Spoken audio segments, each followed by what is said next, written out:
एक राजा ने अपने सैनिकों को सड़क के बीच में एक बड़ी चट्टान रखने के लिए कहा। चट्टान को बीच सड़क में रखवाकर राजा ने अपने सैनिकों को छुपकर उस चट्टान पर नजर रखने के लिए कहा और कहा कि देखें उस चट्टान को रास्ते से कौन हटाता है। लोग उस जगह पर आते रहे और जाते रहे, लेकिन किसी ने भी उस चट्टान को रास्ते से हटाने की कोशिश नहीं की। उस चट्टान के पास से लोगों के गुजरने वालों में राजा के कुछ करीबी लोग और शहर के बड़े व्यापारी भी शामिल थे, और उनमें से कुछ लोग तो राजा को ही कोसने लगते कि क्या राजा इस चट्टान को भी रास्ते से नहीं हटवा सकता।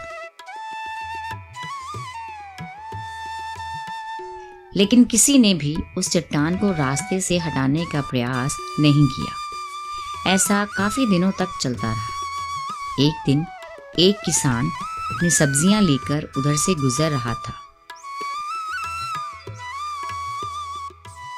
उसने चट्टान को रास्ते में पड़े देखा और सोचा कि सबको इस चट्टान की वजह से कितनी तकलीफ हो रही है। उसने अपनी मजबूत लाठी से उस चट्टान को एक तरफ धकेलने की कोशिश शुरू कर दी। काफी कोशिश के बाद वह उसे सड़क से हटाने में कामयाब हो गया। चट्टान रास्ते से हटाने के बाद किसान अपनी सब्जियों को उठाकर जाने ही वाला था कि अचानक उसकी नज़र एक पोटली पर पड़ी, जो ठीक उसी जगह पर पड़ी थी जहां से उसने वह चट्टान हटाई थी। उसने उस पोटली को खोलकर देखा तो उसमें सोने के कई सिक्के थे और उन सिक्कों के साथ राजा का एक संदेश भी था, जिसमें लिखा था कि ये सोने के सिक्के उनके लिए हैं जो इस चट्टान को रास्ते से हटाएगा।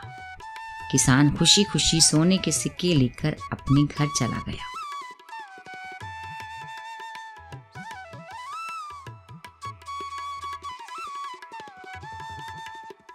ठीक इसी तरह हम सबकी जिंदगी में भी कई परेशानियां आती हैं। कुछ लोग उन परेशानियों से बचकर निकल जाते हैं और कुछ रास्ता बदल देते हैं, और चंद लोग ठान लेते हैं उन परेशानियों का हल निकाल लेने की। और ऐसे ही लोग मुश्किलों में संभावनाएं और संभावनाओं में छिपे अवसर खोज लेते हैं। मजबूत इरादे और नेक दिल के साथ किए गए कोशिशों के परिणाम हमेशा अच्छे आते हैं। धन्यवाद।